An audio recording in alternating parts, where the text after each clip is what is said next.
Is-sena d-dieħla l-ekonomija Maltija hija l-iktar waħda li se tikber fost il-pajjiżi kollha tal-Unjoni Ewropea.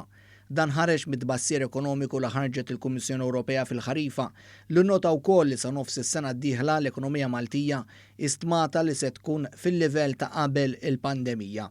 Skont dan it-tbassir it-tkabbir ekonomiku ta' Malta mistenni jkun ta' 6.2%. Dan huwa kważi 2% iżjed mill-medja Ewropea u miż-żona euro.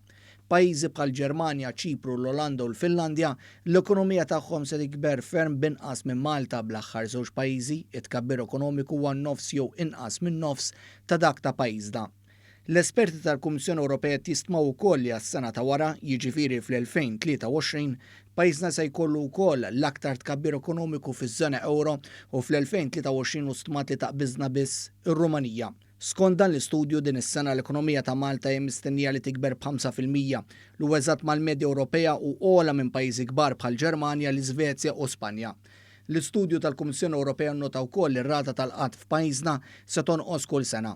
Fi kliem l-esperti magħrufa li ma jħarsu lejn wiċċ l-ekonomija Maltija stmata li se tgħaddi minn rkupru robust wara l-pandemija. Intqal li fattur importanti għal dan l-irkupru qawwi huwa żieda fid-domanda domestika u l-kontribuzzjoni netta tal-esportazzjoni fis-sentejn li ġejjin. Ir-rapport tal-Kummissjoni Ewropea jgħid li d-deficit se jiżdied xi ftit iżda dan minħabba miżuri ta' għajnuna li tal-Gvern lil ħaddiema u lin-negozji. Ingħad li għalkemm l-andament fit-turiżmu se jibqa' wieħed iżjed kajman minn qabel il-pandemija se jibda jirpilja. Fuq kollox ġie nnotat li d-deċiżjoni tal-FATF fuq Malta għandha effett limitat u li r-rata tal-inflazzjoni se timmodera. Intant ir-rapport tal-Kummissjoni Ewropea kummenta wkoll fuq is-settur tax-xogħol f'pajjiżna u semma kif is-sena l-oħra meta faqqet il-pandemija, ir-rata tal-impjiegi żdiedet b'2.7%. Issemma kif l-andament pożittiv fis-settur tax-xogħol grazzi għal miżuri ta' għajnuna tal-Gvern bħal Covid Wage Supplement waslu wkoll għal dawk meqjuża bħala l-isfidi tal-ġid. Hawn issemma n-nuqqas ta' ħaddiema f'ċertu setturi li iżda se jonqos matul is-sena d-dieħla.